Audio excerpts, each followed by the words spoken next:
Hi, in this video we're going to look at more about normal stress. We learned last time normal stress have a sigma is equal to internal normal force over area. And quickly we have Newton per meter squared that give us Pascal.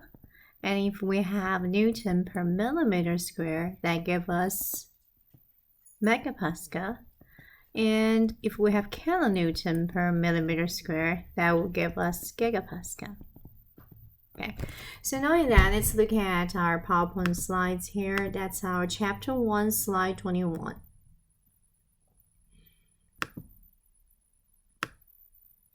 So for this problem, they give us the internal stress P, 10 kilonewton, and area is 500 millimeter square. They want you to find normal stress. So for this example, you'll have sigma equal to 10 kilonewton divided by 500 millimeter square. Okay, so we want to get rid of kilo to newton. So that would be 10,000 newton divided by 500 millimeter square. All right, let's take a good look at it. What's newton per millimeter square? Megapascal. So then 10,000 divided by 500, that gives us 20. So that the unit will be 20 megapascal, right? So the answer for this problem will be E. Okay. Now, let's look at some other example for the normal stress. I'm going to jump forward to other slides. Okay, those are internal loading we looked at before.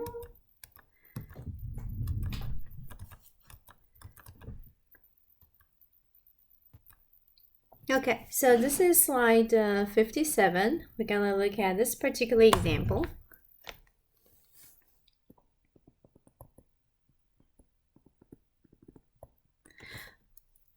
And the bar has a consistent width of 35 millimeter, a thickness is 10.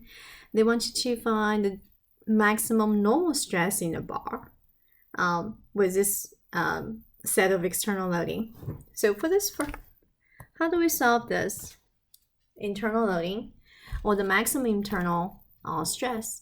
So first of all, looking at this bar, is this at equilibrium? They show at equilibrium, but I always like to check, is this at equilibrium?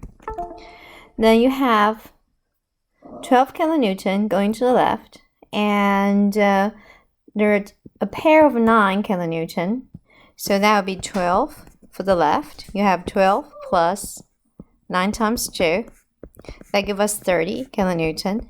And for the force that's pulling to the right, we have a pair of 4 at C, so that's 8. Then plus at D, you have 22, so 30. Indeed, this is balanced. Okay. Then the next step we want to find out is what's going to be the internal loading at each point. And we learned from very beginning, internal loading along a bar, they are different.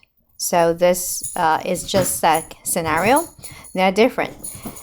So how many sections can you see for this beam has? This bar. I immediately see 3, right? This is going to be our AB section. Oops.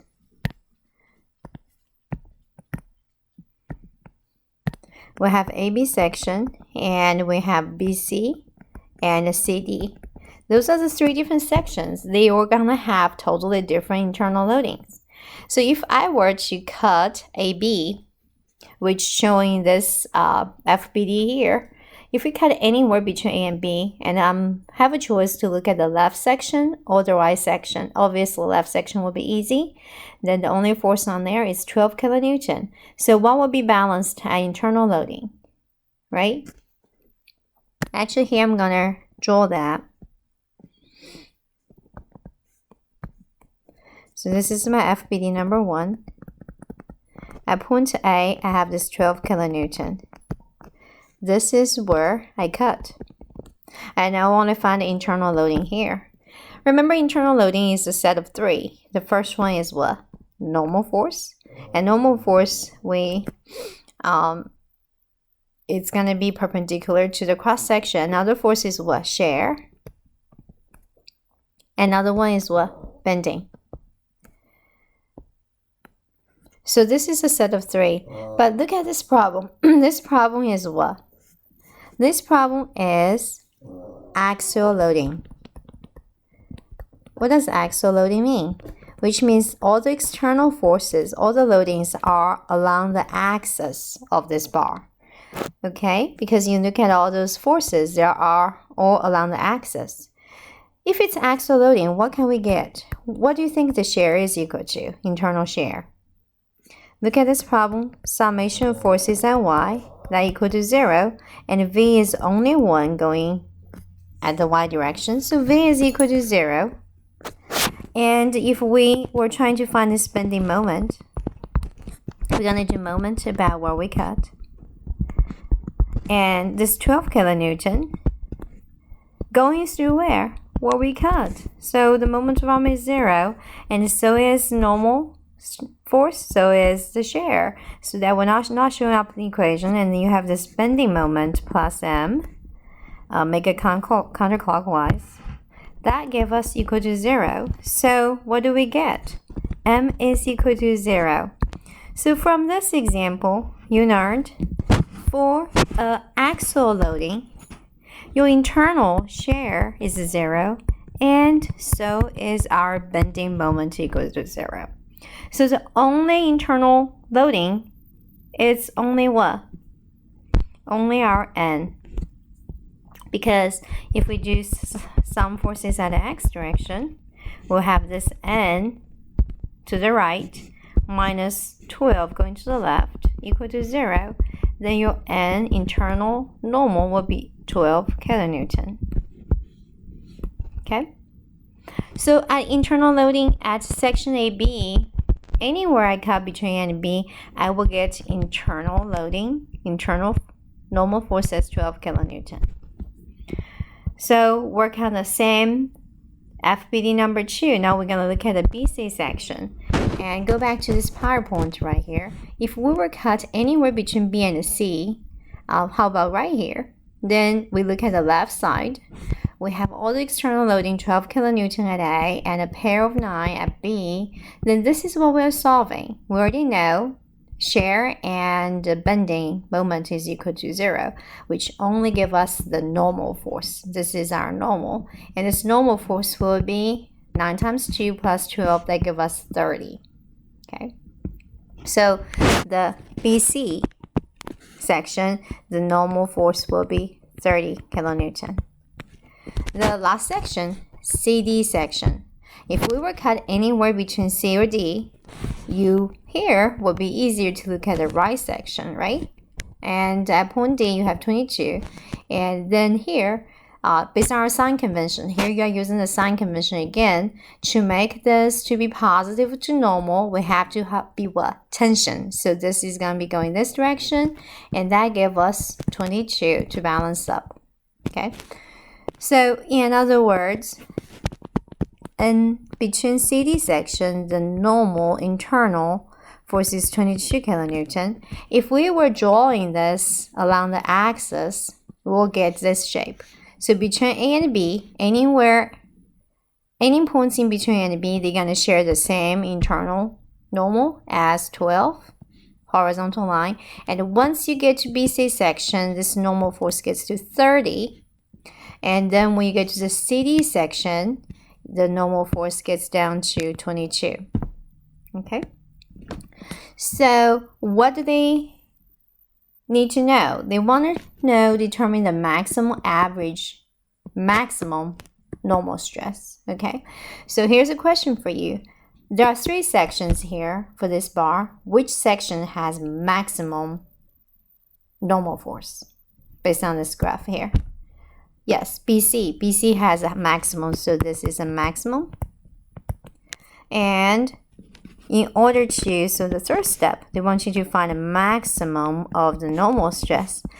then we're going to use maximum normal force divided by the cross-section area.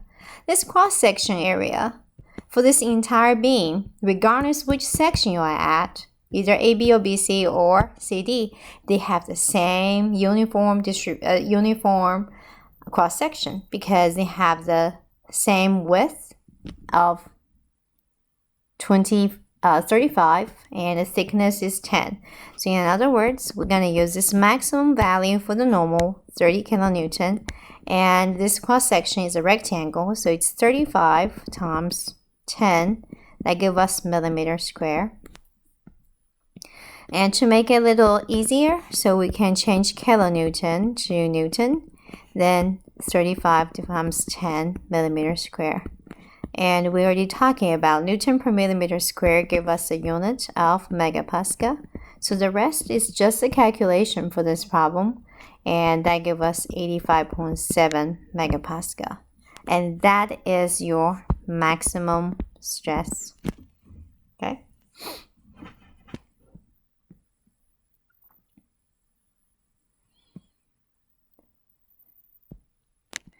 So let's look at another example.